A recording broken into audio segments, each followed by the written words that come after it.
Paramilitary forces से हर वर्ष retirement जाने वालों की संख्या दिन प्रतिदिन बढ़ती जा रही है। ये मैं नहीं कह रहा, ये कहना है सरकार का। नमस्कार, मैं हूं कुणाल और आप देख रहे हैं वी विथ यू। संसद के शीतकालीन सत्र में गृह राज्य मंत्री द्वारा दिए गए एक जवाब में सरकार ने ये बताया है कि प्रतिवर्ष अर्धसैनिक बलों से वॉलंटरी रिटायरमेंट यानी समय से पहले सेवा से निवृत्त जाने वाले कार्मिकों की संख्या हर वर्ष लगातार बढ़ती जा रही है और इसमें सबसे ज़्यादा रिटायरमेंट जाने वालों की संख्या है बीएसएफ का यानी बॉर्डर सिक्योरिटी फोर्स, सीमा सुरक्षा बल का। दूसरे स्थान पर है सीआरपीएफ। हालांकि संख्या में सीआरपीएफ की सबसे बड़ी अर्धसैनिक बल है, लेकिन रिटायरमेंट जाने वालों में, वॉलंटरी रिटायरमेंट जाने वालों में सबकी सबसे ज़्यादा संख्या जो है वो बीएसएफ के जवानों का है। कुछ दिन पहले गृह राज्य मंत्री ने संसद में अपना एक बयान दिया। वो किसी सवाल के जवाब में ये उन्होंने बयान दिया है और सरकार द्वारा राज्यसभा में दिए गए इस जवाब को कई प्रिंटिंग मीडिया ने प्रकाशित भी किया है। अमर उजाला में जो आया है मैं उसे पढ़ के आपको बता रहा हूँ। उसका हेडिंग है वॉलंटरी रिटायरमेंट, बीएसएफ जवान जल्द रिटायरमेंट होना चाहते हैं। दूसरे नंबर पर सीआरपीएफ, सरकार ने संसद में दी जानकारी। गृह मंत्रालय ने शीतकालीन सत्र के तीसरे दिन राज्यसभा में एक सवाल के जवाब में कहा कि सुरक्षा बलों की अलग अलग यूनिट में बीएसएफ जवान सबसे अधिक संख्या में रिटायरमेंट होना चाहते हैं। दूसरे नंबर पर है सीआरपीएफ के जवान। वर्ष 2023 से अब तक कम से कम 4127 लोग सीमा सुरक्षा बल में यानी बॉर्डर सिक्योरिटी फोर्स में स्वेच्छा से सेवा से निवृत्त गए हैं। ये केवल 2023 का आंकड़ा है। और इसी तरह से 2572 लोग सीआरपीएफ में अब तक वॉलंटरी रिटायरमेंट गए हैं। अगर पिछले 5 वर्षों का आंकड़ा देखें, जिसे पिछले 5 वर्ष के आंकड़े न्यूज 18 हिंदी में प्रिंट हुआ है, उसके अनुसार ये एक गंभीर मामला है। हालांकि गंभीर मामला हमारे और आपके लिए नहीं है, लेकिन सरकार के लिए और इस पैरामिलिट्री फोर्स के सभी जो ऑर्गेनाइजेशन है उनके लिए ये बहुत ही गंभीर मुद्दा होना चाहिए और इस पर उन्हें गंभीरता से विचार करना चाहिए। क्योंकि 2019 से लेकर और 2023 के जो आंकड़े हैं उसके अनुसार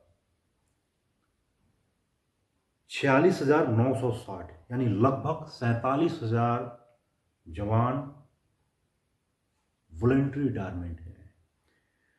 रिटायरमेंट में सबसे ज़्यादा जो संख्या है वो जवान से लेकर के इंस्पेक्टर तक का है। कुछ अधिकारी भी इसमें शामिल हैं।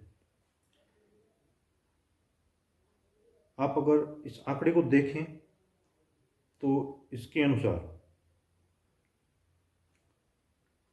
टोटल जो 46,960 लोग रिटायरमेंट गए हैं कार्मिक, उसमें 21,860 यानी कि लगभग आधी संख्या केवल बॉर्डर सिक्योरिटी फोर्स के जवानों की है। और उसके बाद दूसरे नंबर पर है सीआरपीएफ, उसमें 12,893 लगभग 13,000 लोग रिटायरमेंट गए।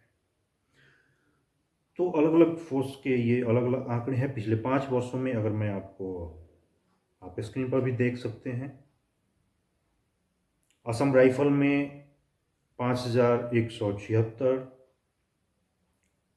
बीएसएफ में 21,860, सीआईएसएफ में 3,012, सीआरपीएफ में 12,893, आईटीबीपी में 2,281, एसएसबी में 1,738। तो इस तरह से इन पैरामिलिट्री फोर्सेस में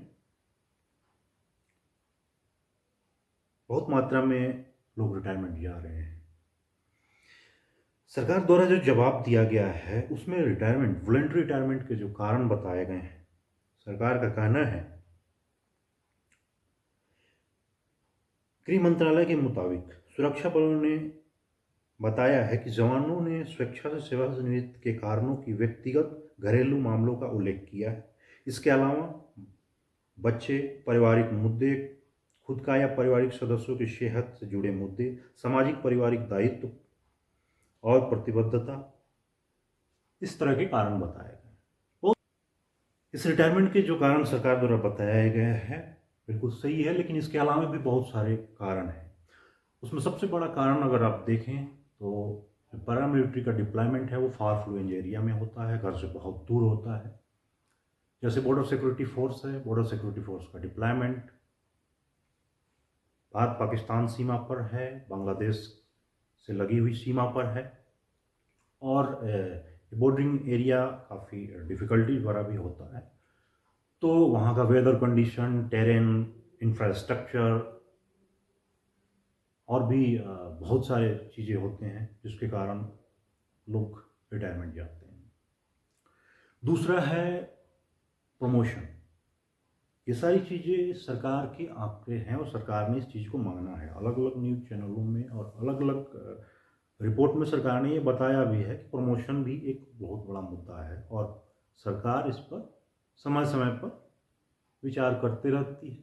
कैडर रिव्यू और भी तरीके जो भी है वो अपनाते रहती है। प्रमोशन भी एक गंभीर मुद्दा है, एक गंभीर समस्या है जिसके कारण बहुत सारे लोग रिटायरमेंट जाते हैं। एक ही रैंक में एक ही तरह की ड्यूटी करते करते इंसान अपने आप को चिड़चिड़ा सा महसूस करने लगता है और एक समय के बाद में वो सोचता है कि नहीं, अब हमें 20 वर्ष या 25 वर्ष मेरी सर्विस हो गई तो अब हमें रिटायरमेंट चला जाना चाहिए। तो ये भी एक मुद्दा है। ये सारे मुद्दे, ये सारी चीज़ें पब्लिक डोमेन में है, सरकार द्वारा दिए गए जवाब में है। ऐसा नहीं है कि ये मैं अपने तरफ से बता रहा हूँ। तो ये एक गंभीर मामला है जिस पर सरकार को और संबंधित ऑर्गेनाइजेशन को गंभीरता से, गहनता से विचार करना चाहिए ताकि समय से पहले सेवानिवृत्त जाने वालों की संख्या कम से कम हो सके। देश के हर नौजवान का ये शौक होता है कि वो यूनिफॉर्म का जॉब करे।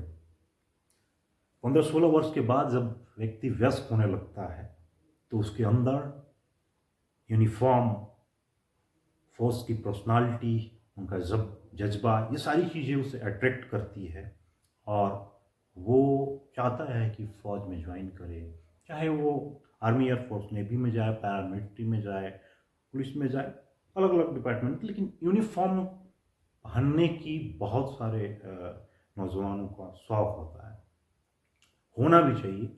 हर इंसान के अंदर अपने देश के लिए, अपने मातृभूमि के लिए, अपने तिरंगे के लिए जज्बा होना चाहिए देश सेवा का। और एक जवान को तैयार होने में, एक वेल ट्रेंड सोल्जर बनाने में लगभग 1 वर्ष का समय लगता है। पूरी ट्रेनिंग में काफ़ी पैसे खर्च होते हैं, लाखों रुपए खर्च करने के बाद में एक वेल ट्रेंड सोल्जर तैयार होता है।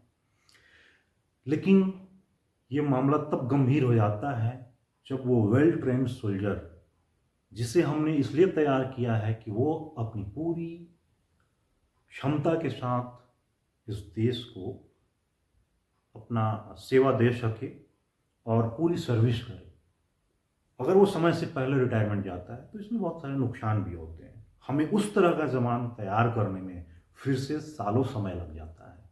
और जब कोई जवान या कोई भी कार्मिक 20 वर्ष 25 वर्ष की सेवा के बाद रिटायरमेंट जाता है तो बहुत ही परिपक्व हो चुका होता है, उसे बहुत एक्सपीरियंस होता है अपने फील्ड का, जिस भी सेक्टर में है, जिस भी फील्ड में है, जिस भी कैडर में है, तो बहुत सारी जानकारी रखता है।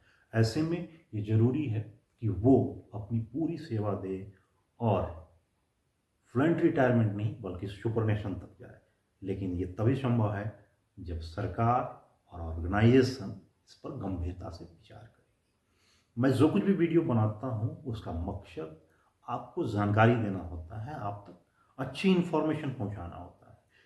इसलिए आप बहुत सारे वीडियो देखते रहते हैं, देखें, वो आपके शौक़ हैं, आपका चॉइस है, बट आप इस तरह की इन्फॉर्मेशन को भी लोगों में शेयर करें और चैनल को सब्सक्राइब करें।